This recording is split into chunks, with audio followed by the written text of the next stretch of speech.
Hello students, my name is Shailesh Kumar Dwivedi और आज मैं आपसे ट्रांसक्रिप्शन का एक बहुत ही इम्पॉर्टेंट क्वेश्चन डिस्कस करने वाला हूँ। ये क्वेश्चंस जब भी नीट एग्ज़ाम में पूछे जाते हैं तो स्टूडेंट को काफ़ी कन्फ्यूजन होता है, तो आपको कोई कन्फ्यूजन ना हो इसके लिए इस क्वेश्चन को आप ध्यान से देखें।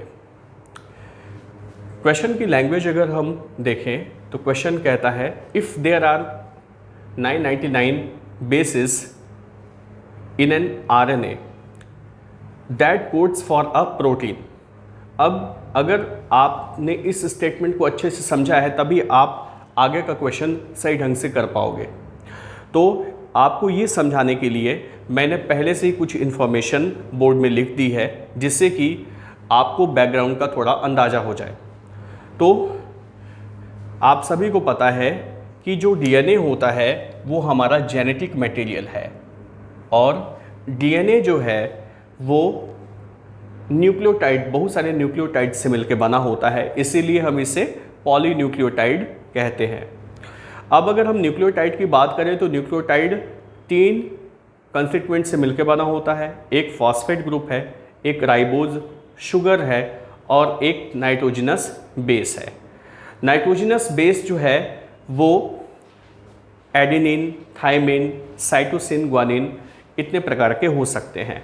यहाँ पे ये ध्यान देने वाली बात है कि चारगाफ नाम के वैज्ञानिक ने ये बताया अपने रूल में कि एडेनिन हमेशा थाइमिन के साथ में पेयरिंग करेगा और साइटोसिन हमेशा ग्वानिन के साथ में पेयरिंग करेगा।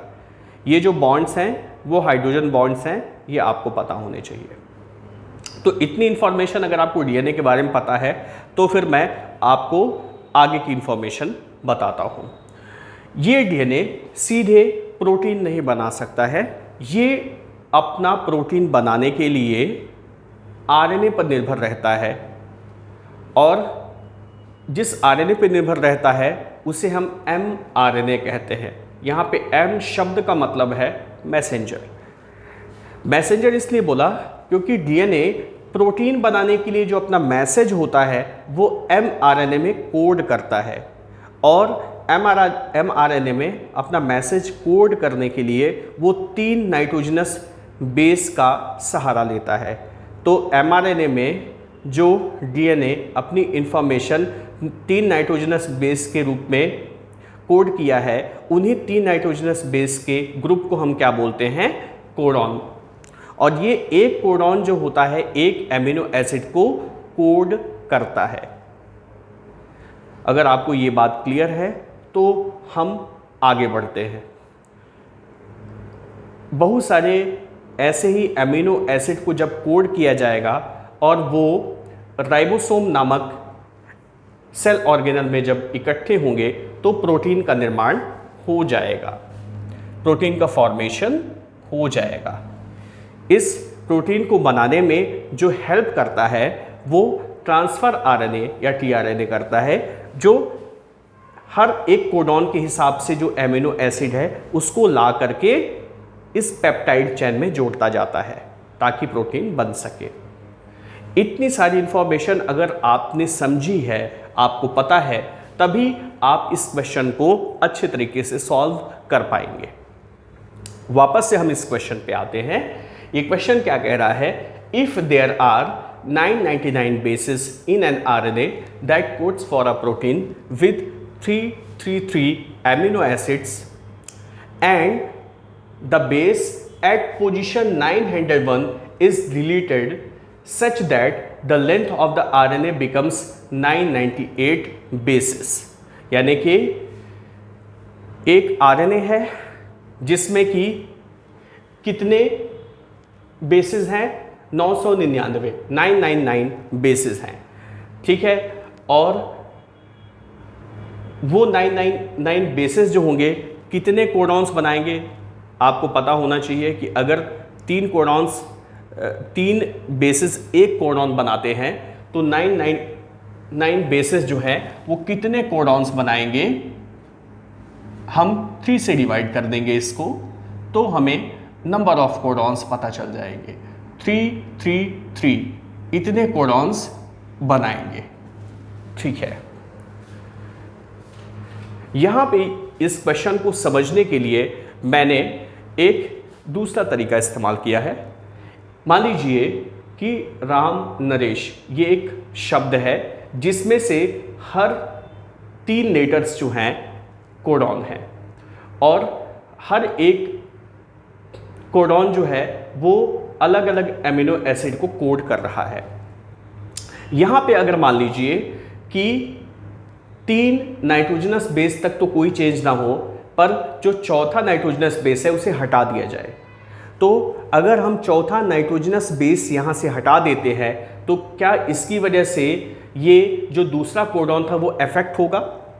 यस, दूसरा कोडॉन अफेक्ट जरूर होगा। और क्या ये अगला वाला कोडॉन जो तीसरा कोडॉन था ये भी अफेक्ट होगा?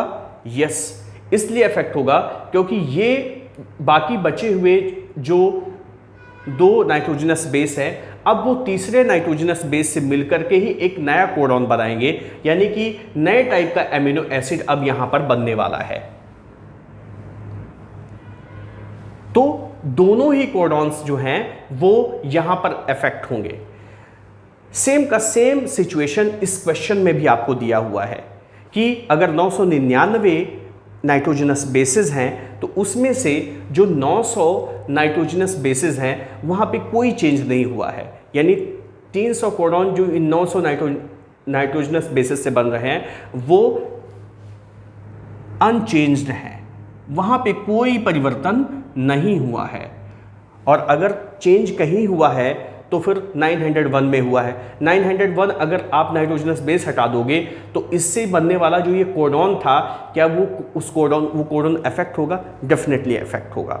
और 902 और 903 जो ये दोनों नाइट्रोजनस बेस हैं वो 904 के साथ में जो है अब नया कोडॉन बनाएंगे। तो इस तरीके से जो है पूरे के पूरे जो आने वाले एमिनो एसिड्स हैं वो बदल जाएंगे। इस तरीके से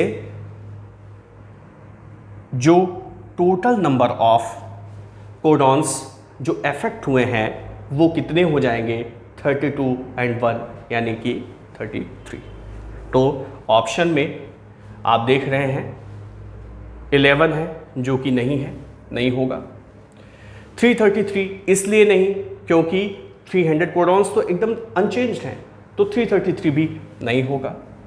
और एक इसलिए नहीं होगा क्योंकि केवल ये अफेक्ट नहीं हुआ है, ये जो बचे हुए 2 नाइट्रोजनस बेस हैं वो अगले वाले को भी अफेक्ट कर रहे हैं, और इसमें जो बचे हुए 2 नाइट्रोजनस बेस होंगे 904 के साथ में जो 905, 906 वो अगले वाले को अफेक्ट करेंगे। तो इस तरीके से हर एक नाइट्रोजनस बेस जो है 2 नाइट्रोजनस बेस अगले वाले कोडॉन को अफेक्ट करेगा। तो जो सही ये एक भी गलत हो जाएगा, अल्टीमेटली आंसर आपका 33 निकल के आएगा। Thank you.